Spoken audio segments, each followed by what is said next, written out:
Muy buenas noches, Dios los bendiga. Una vez más, hermanos, eh, tengo el privilegio de predicar la palabra del Señor. Ruego a Dios que esta palabra llegue a su corazón y que el Espíritu Santo de Dios nos dé entendimiento, que use mis labios, use todo mi ser para que esta palabra cale en sus corazones y pueda ser de beneficio para su vida. Hoy vamos a enfocarnos en las bienaventuranzas, en el Sermón del Monte, específicamente en los versos 3 y 4, las bienaventuranzas.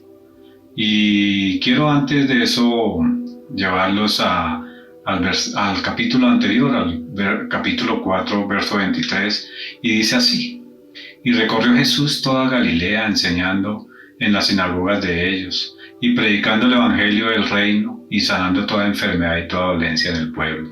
Y se difundió su fama por toda Siria, y le trajeron todos los que tenían dolencias, los afligidos por diversas enfermedades y tormentos, los endemoniados, lunáticos y paralíticos, y los sanó. Y le siguió mucha gente de Galilea, de Decápolis, de Jerusalén, de Judea y del otro lado del Jordán. Y aquí es el comienzo de su ministerio. Jesús comienza una larga travesía que dura 3 años. Y en esa travesía Él fue reclutando a los que lo iban a acompañar, a los discípulos que lo iban a acompañar. El Sermón del Monte no es el sermón más importante, el Sermón del Monte que Jesús dio a la multitud que le seguía. Y en esos capítulos, del capítulo 5 hasta el capítulo 7, ¿sí?, se narra el primero de los 5 discursos de Jesús en este evangelio. Comienza con el Sermón de la Montaña. Dice que en el capítulo 5, viendo la multitud, subió al monte, y sentándose vinieron a él sus discípulos, y abriendo su boca les enseñaba diciendo, verso 3 del capítulo 5, bienaventurados los pobres en espíritu, porque de ellos es el reino de los cielos. Y el verso 4, bienaventurados los que lloran, porque ellos recibirán consolación. ¿Sí? El Sermón del Monte es el más famoso de los sermones que Jesús haya dado, quizás el más famoso sermón dado por cualquier persona en el mundo.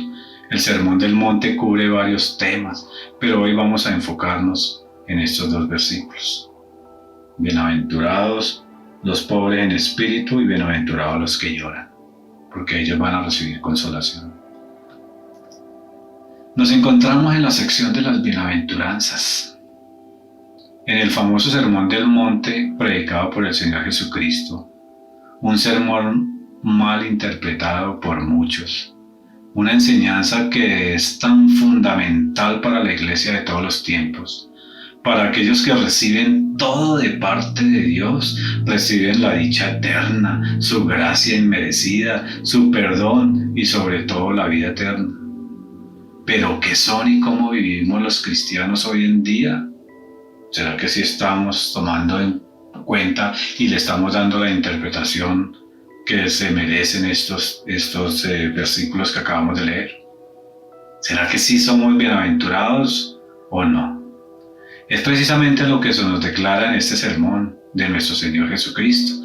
Los cristianos somos bienaventurados. Es lo primero que empezamos a ver en este estudio.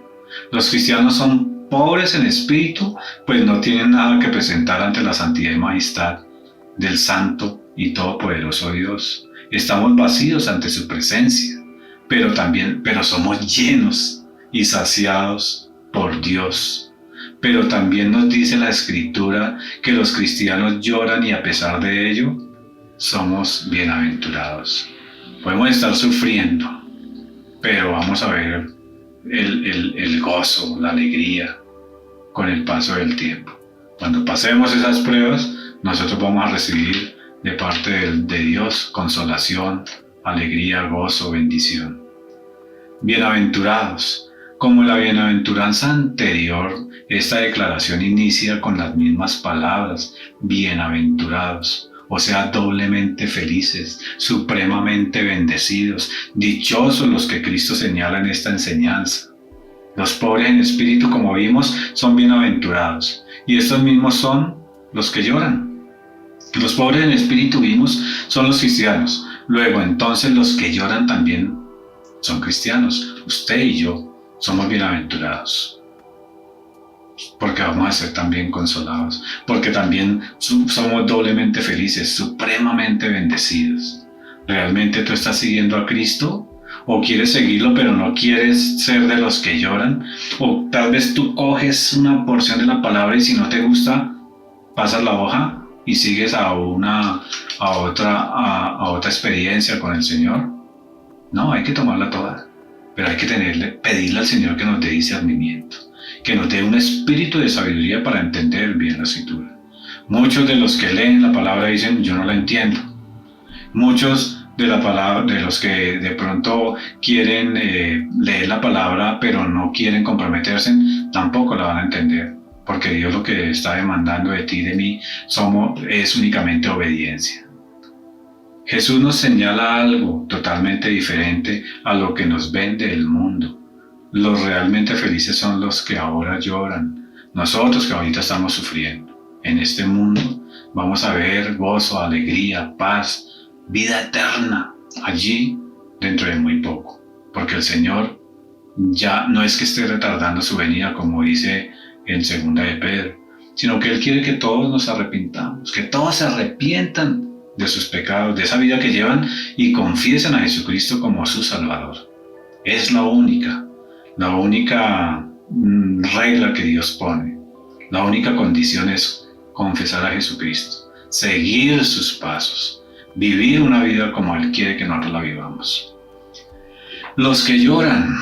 Comencemos con una pequeña aclaración. El comentarista William Hendrickson, en su comentario del capítulo 5 de San Mateo, dice: la palabra que traduce llorar en la segunda bienaventuranza indica un pesar que comienza en el corazón. Un pesar que comienza en el corazón. Toma posesión de toda la persona y se manifiesta exteriormente. Antes de considerar los que lloran, consideremos al Maestro que nos dio ejemplo. Desde antes de su venida como el Verbo encarnado, ya se hablaba de sus sufrimientos, de su llanto y dolor por el pecado de su pueblo. Vamos a ir a la palabra del Señor, a Isaías capítulo 53. Acompáñenme por favor a Isaías capítulo 53. Búsquelo ahí en su Biblia. Recuerde que para estos devocionales es necesario que nosotros tengamos la Biblia, porque es la evidencia que nosotros tenemos para aclararle, para declarar lo que ella dice. Amén. Isaías 53 lo voy a leer desde el verso número 4.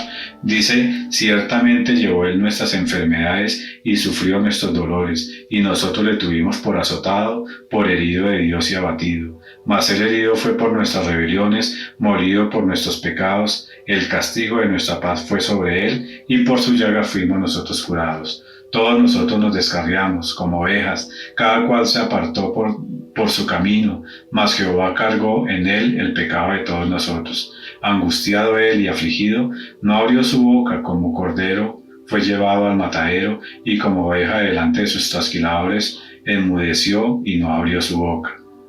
Por cárcel y por juicio fue quitado, y su generación, ¿quién la contará?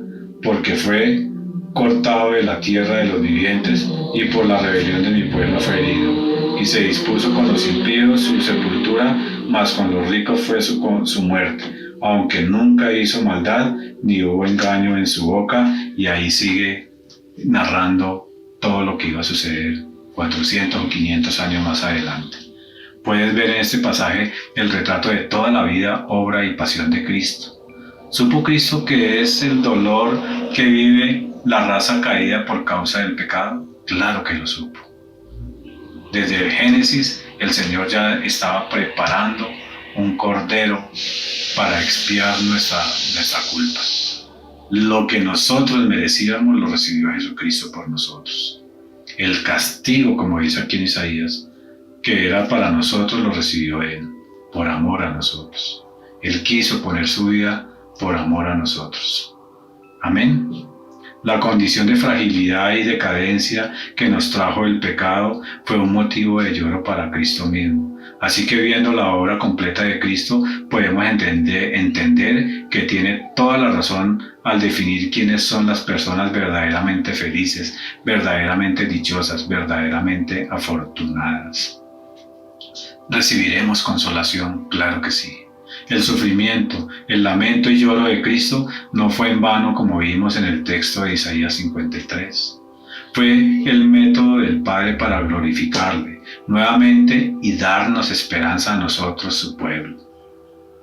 En Hebreos 5:7 dice la palabra, veamos aquí más adelante Hebreos, el libro de Hebreos está bien adelantico. Hebreos 5, verso 7 dice, y Cristo en los días de su carne, ofreciendo ruegos y súplicas con gran clamor y lágrimas, al que le podía librar de la muerte, fue oído a causa de su temor reverente, y aunque era hijo, por lo que padeció, aprendió la obediencia, y habiendo sido perfeccionado vino a ser autor de eterna salvación para todos los que obedecen. Fue autor de salvación, fue autor de redención para nosotros. Él es el camino, la verdad y la vida. No hay otro nombre, sino solamente el de Jesucristo, en el que podamos hallar la salvación y la eternidad. Él es el puente para llegar a Dios. Filipenses 2, 9 al 11, ya para terminar, Filipenses.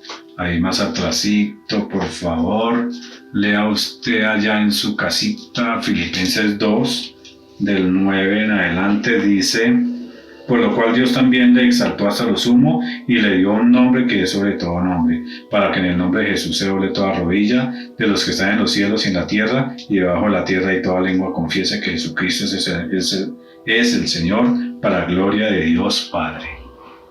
Esta consolación entonces viene de Dios. Esta dicha de suprema felicidad radica en el consuelo otorgado por Dios mismo.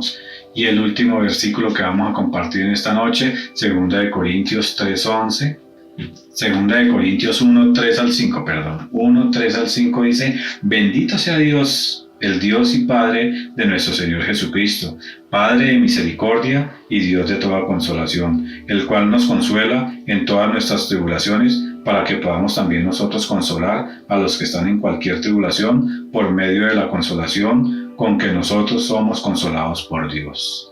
Amén, hermanos. Bienaventurados los que lloran, porque ellos recibirán consolación. Ellos reirán después de haber llorado. Y en conclusión, podemos entender que este lloro es un lloro espiritual. No son bienaventurados los que por naturaleza son emocionalmente débiles y tienden a llorar por todo. No son bienaventurados los que lloran simplemente por tomar decisiones equivocadas y llevar sus consecuencias, a los que de la rabia que les da que se les diga o corrija en algo, se ponen a llorar.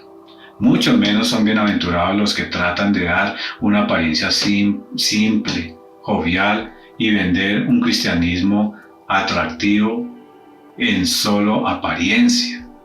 Son supremamente felices los que lloran a causa de sus propios pecados y de los pecados de otro, como lo acabamos de leer aquí en el segundo libro de los Corintios. No solo por sufrir las consecuencias de dichos pecados, sino principalmente por haber ofendido y deshonrado a su glorioso Señor. Los que se acercan a la presencia de Dios diciendo de corazón, sé propicio a mi pecador. Esto dice Cristo, recibirán consolación, pues el Señor les dice que todos sus pecados han sido perdonados. Pero no solo eso, sino que a pesar de las consecuencias temporales del pecado, de las aflicciones del tiempo presente, Dios promete una consolación eterna que nos ayuda a soportar las aflicciones ahora. Porque un día ya no habrá más dolor, ni llanto ni aflicción. Esos son los cristianos, los que lloran y reciben de Dios tal consolación. Que Dios nos ayude y nos consuele hoy por su grande amor. Hermano, Dios los bendiga. Que esta enseñanza hoy la podamos poner en práctica. Bienaventurados. Siéntase doblemente bendecido. Siéntase doblemente feliz, porque si usted está pasando por una aflicción, el Señor lo va a consolar. Si usted está llorando hoy por alguna pérdida que haya tenido, el Señor lo va a consolar. Bienaventurados los que lloran, porque ellos serán consolados. Muy buenas noches y que Dios los bendiga.